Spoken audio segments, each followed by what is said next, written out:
Chapter 37. Tom. I want to go after her, and maybe I should, but I don't. At least not right away. Hope's slap still burns, but it's not the sting on my skin that freezes me. It's the chaos she left behind. This isn't just about us anymore. It's about Chase, the way he's still inside her head, still twisting things, pushing us to the edge, manipulating. Eventually, I step outside, scanning the street, hoping that she may be still there. Maybe she changed her mind. Maybe she wants to talk, but she's gone. I exhale sharply and head back inside, running a hand down my face. As I pass the mailboxes, something catches my eye. A folded piece of paper wedged between the usual bills and junk mail. The second I see my name scrawled in neat cursive, I know. Chase. My pulse kicks up as I snatch it, unfolding it before I even reach the stairs.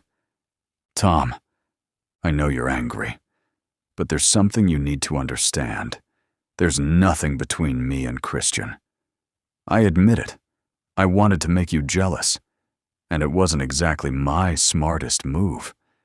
You and I, we had something important, and I don't want to lose you. I can be whatever you need. A partner, a lover, a friend. It doesn't matter, as long as I still have you in my life. I'll be at the club tonight for New Year's Eve. I hope you'll be there too. Always yours, Chase. My jaw tightens as I crumple the note in my fist. My entire body coils with frustration. This has to stop. Chase has to understand, once and for all, that there is nothing left between us. No future. No second chance. I storm into my apartment, toss the letter onto the counter, and grab my phone. My fingers are already dialing before I can think twice. The line rings. Once, then again. Finally, he picks up. Tom, he answers smoothly, like he wasn't just caught lurking outside my damn building. Didn't expect to hear from you so soon. Cut the bullshit, Chase. My voice is sharp, my patience already gone. Hope saw you leaving. What the hell are you doing? She's not the reason we didn't work out. We didn't work because it was never right. You're making my life hell for nothing. I'm not coming back to you. Get that through your head. It's over. Silence. For a second, I think he's finally getting it. Then he sighs. Tom, don't be dramatic. I get that you're pissed, but I didn't plan for her to see me. I didn't even know she'd be there. Then why the fuck were you at my building? My grip tightens on the phone. I wanted to talk to you, he says, and for once, there's no smugness in his tone. You ignore my messages. I thought maybe if I showed up we could talk, but I couldn't bring myself to face you. So I left you a note instead. He pauses, and then, like this entire conversation isn't a complete disaster, he adds, So, are you coming to the party? I nearly lose it. I don't even bother answering that. Tell me what, exactly, I snap. That you can't let me go? That you refuse to accept I've moved on? Chase, don't you get it? You're only making things worse. I can't let you go, he says, and this time his voice wavers. Tom, I know you still love me. I saw it in your eyes. You can lie to yourself, but not to me. And Hope, she's not what you need. She'll never be enough for you, not like I was. A cold fury curls through me, sharp and dangerous. Enough, Chase. My voice is tight. Listen to me and listen well. I'm not in love with you. I haven't been for a long time. We're done. Do you understand that? Over. You don't mean that, he fires back, his voice shaking with frustration. Tom, I know you. I know what you feel. You can't be with her. She'll hurt you. She'll break you. Because she doesn't understand who you really are. I do. I've always been the one who does. A lump rises in my throat, but I force it down. The person who's right for me, Chase, is Hope, I say, my voice steady, unwavering. She's everything I want, everything I need. And if you ever cared about me at all, then respect that. Let me live my life. A bitter laugh crackles through the line. Your life with her? You really think that's going to last? Tom, I know you better than anyone. You always come back to me. The sheer arrogance of it makes my blood boil. I'm not coming back to you, Chase, I say, every word firm, final. Not this time, not ever. And if you care about me, you'll stop. Stop following us. Stop trying to sabotage my relationship. Stop hurting yourself. I'm not sabotaging anything, he says, clipped. I'm just waiting for you to realize what you already know. I exhale sharply, gripping the phone so hard my knuckles ache. You know what I know, Chase. My voice is cold, cutting. I know Hope is the only person I've ever loved.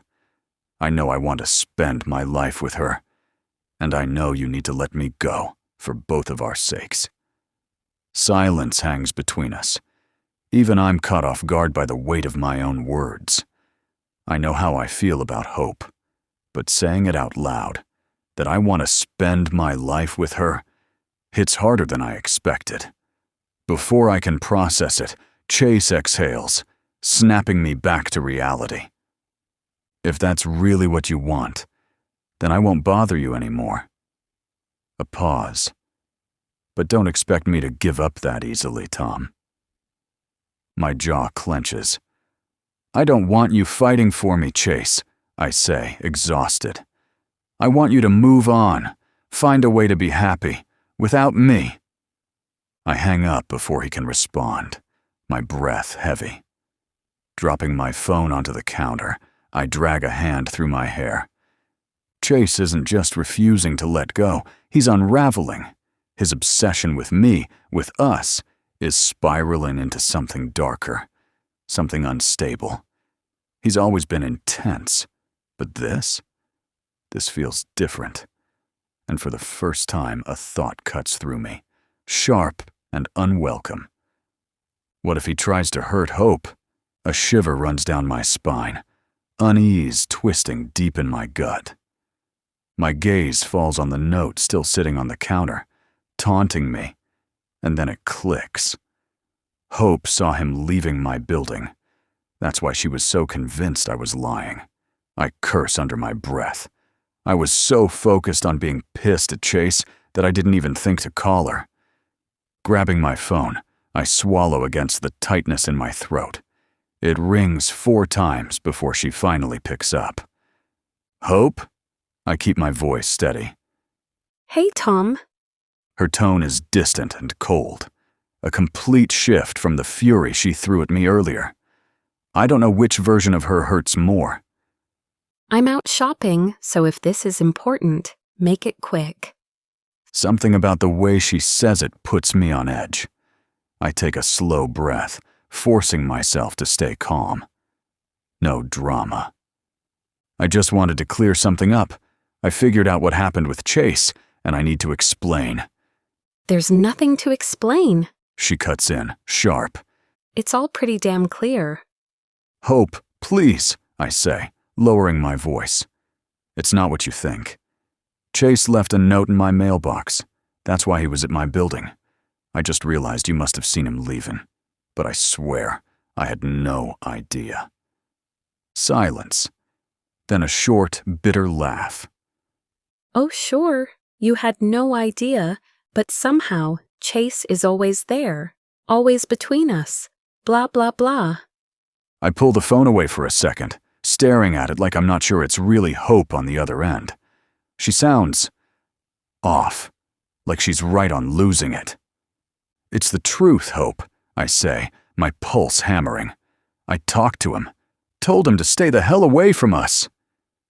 Oh, so you talked to him? She snaps, dripping with sarcasm. That's sweet, Tom. Love that you and your ex are still keeping in touch. Really, Nothing better than him constantly trying to wedge himself between us, while you call him up for a little chat. Hope, come on, I grit out. I'm trying to fix this. You have to believe me, there's nothing going on between me and Chase. Okay, you know what? She interrupts, her voice clipped. I'm tired of arguing. Fine, I believe you. He just happened to be leaving your building. Whatever. I'm done talking about it. But she doesn't believe me. Not even a little. She just wants the conversation over. Frustration claws at my insides. I rake a hand through my hair. I never lied to you, Hope. There is an awkward pause, so I go on. Okay. I did. I should have told you about Chase sooner. I know that. But I never lied about how I feel about you. Tom, enough. She says, her tone absolute. Seriously, I don't have time for this today. Tonight, I just want to have fun. So I'm going to the club for New Year's Eve. If you want, come. We can go together. My stomach drops. Hope, no. We are not going. The words come out automatically, then her last sentence fully registers. What the fuck do you mean if I want? My pulse immediately spikes. We're not going. And why not? She snaps, her voice like a blade.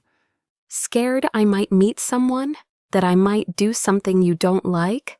Because, you know, you're not exactly in a position to tell me what to do.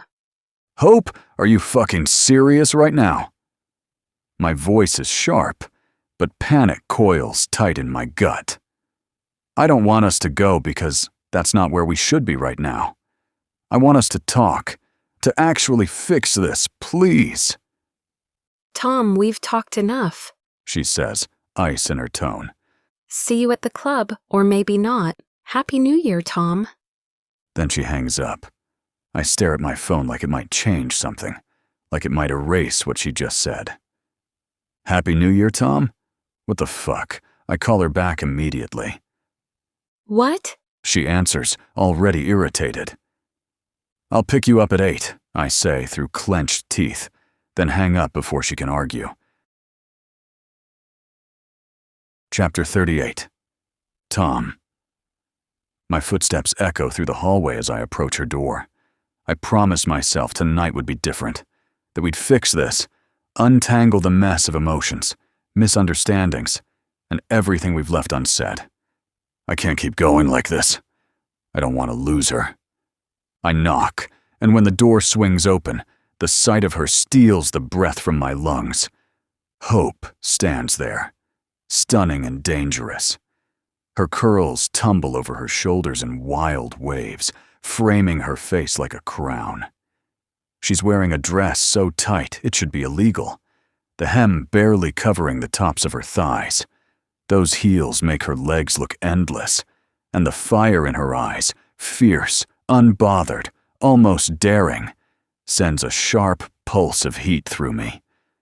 For a second, I forget how to breathe. The wave of desire that slams through me is instant, overwhelming. Hey, Tom. She says, her voice cool, unreadable. Hope. Her name leaves my lips like a plea, thick with need. She tilts her head, waiting for me to say more, but I can't. Instead, I step inside and shut the door behind me. Before she can react, I cup her face and kiss her. It's messy, desperate, everything we've held back crashing together at once. Desire, regret, love. She grips my shirt, pulling me closer, her lips parting against mine, her body pressing into me like she's afraid to let go.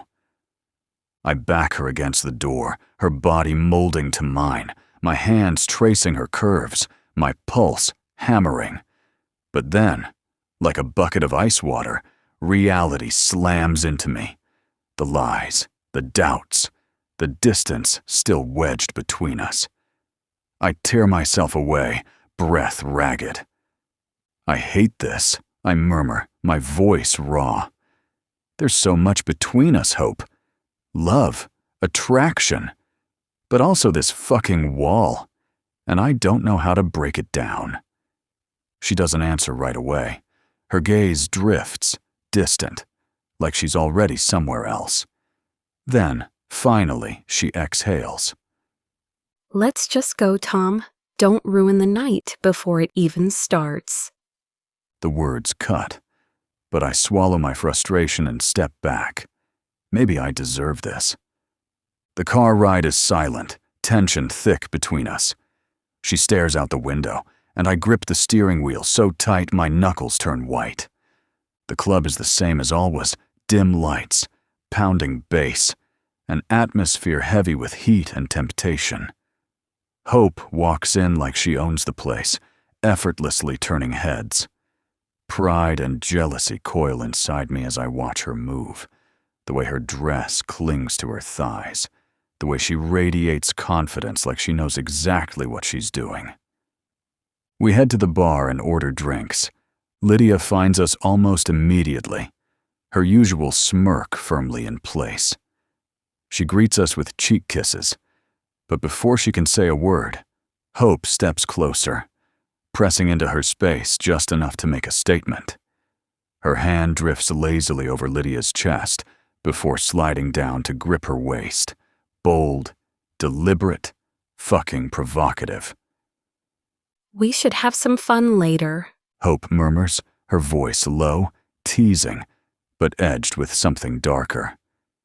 Lydia raises a brow, her smirk deepening as she glances between us. Someone's looking for a thrill tonight, huh? Hope just smiles. Maybe. I can't look away. She's confident, daring, but I know her too well. This isn't just about Lydia. She's playing a game, pushing buttons, looking for a reaction. Lydia leans in one last time, pressing a kiss to Hope's cheek before turning to me, brushing a quick one against mine as well. But just as she's about to leave, she lowers her voice so only I can hear. Keep an eye on her tonight, she says. The drinks are hitting fast, and this doesn't feel like the night to get reckless. I nod, keeping my expression neutral, forcing a small smile to reassure her. Everything's fine. But when I turn back to Hope, she looks unbothered, maybe even satisfied. I exhale sharply, leaning against the counter, resting one elbow on it, my head propped against my hand as I watch her. Why did you do that? My voice is calm, but there's an edge to it. Hope flicks a glance at me, feigning innocence. Do what? With Lydia, I clarify, nodding toward where she disappeared into the crowd. Was that for me? Making me jealous? Trying to piss me off? She hesitates, just for a second, her smirk faltering ever so slightly. That's not what it was, she mutters, but even she doesn't sound convinced. I lean in, catching her eyes. You don't have to do that, Hope. You don't have to test me or push me. I'm already yours.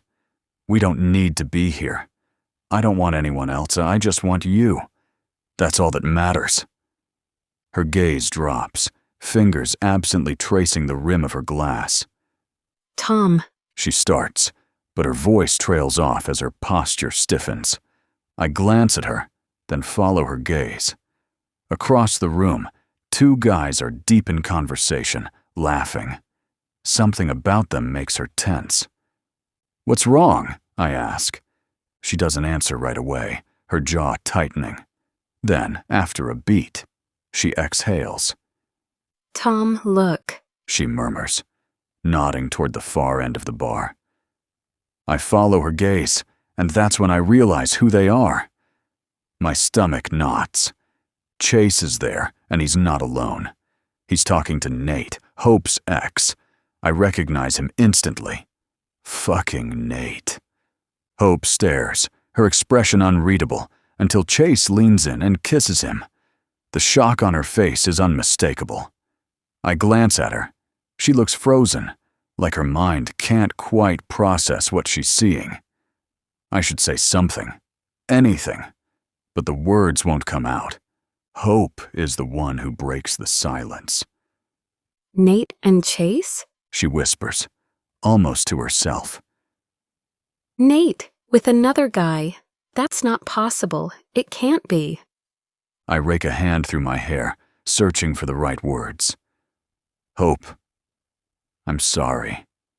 This isn't the first time I've seen them here together. The second the words leave my mouth, I know I've fucked up. Her head snaps toward me so fast it's like I just slapped her. The shock about Nate vanishes, replaced with something much sharper. You knew? Her voice rises, drawing a few curious glances. And you didn't tell me? Hope, I didn't want to hurt you, I say carefully, keeping my voice steady. I didn't think it mattered. It didn't matter? She cuts me off, her voice cracking. You knew my boyfriend was lying to me, cheating on me, and you thought... She stops herself, shaking her head. I can't believe this, Tom. More fucking lies? I wasn't trying to hide it, I murmur, but even I know it's a weak excuse. Oh, you weren't trying to hide it? She repeats mockingly, dripping with sarcasm. Well, congratulations, because you did a damn good job. Now I'm wondering what else you're keeping from me. I take a step toward her, but she pulls back. The look in her eyes guts me. Hope, come on. It's not my fault your ex lied to you. You can't blame me for everything.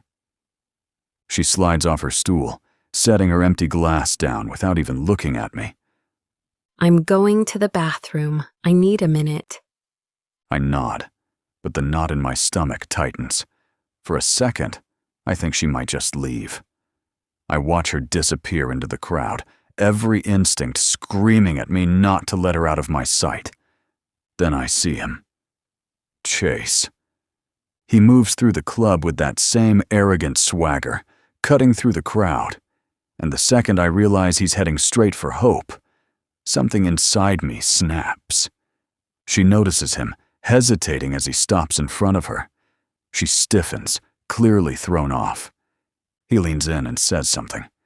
She watches him, confused, but doesn't react right away. Chase's smirk never wavers. He moves closer, speaking again, and I see the shift in her expression. First tension, then something else. Pain. I can't stand still any longer. I push through the crowd, my heartbeat hammering in my ears. I reach them just in time to hear Chase say, "I'm sorry you saw me leaving Tom's place," his tone laced with amusement. "But believe me, I wouldn't have fucked him if I'd known you were still hooked up." His words hit like a wrecking ball, but they hit Hope even harder. Her face drains of color, her breath catching in her throat. She takes a step back, almost stumbling, then turns and walks away without a word. "Hope!" I call after her, but she doesn't stop. I try to follow, but she moves too fast, weaving through the crowd, slipping out of reach. And then it happens. She runs straight into Christian, and before I can do anything, she grabs him by the shirt and kisses him. It's not casual, not impulsive.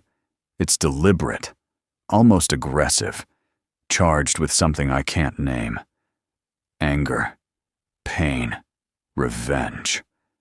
I stop dead in my tracks, my body locking up. Her eyes open mid-kiss, locking onto mine. And then, without hesitation, she closes them again and pulls Christian closer. I stand there, frozen, watching as everything unravels in front of me. When she finally pulls away, her lips are swollen, flushed. Christian looks caught off guard, confused, like he has no idea what the hell just happened. He reaches for her hand, but she steps back. I drop my gaze, my fists clenching at my sides, my heartbeat slows, turning cold, hollow. I glance toward Chase, but he's already gone, just like the shadow he's always been in my life. And with that, there's nothing left for me to do but walk away too. And this time, I won't look back. Are you enjoying the story? Follow, like, and subscribe for the next chapter. Find Beyond the Twilight on Amazon and in Kindle Unlimited. Links in the episode description.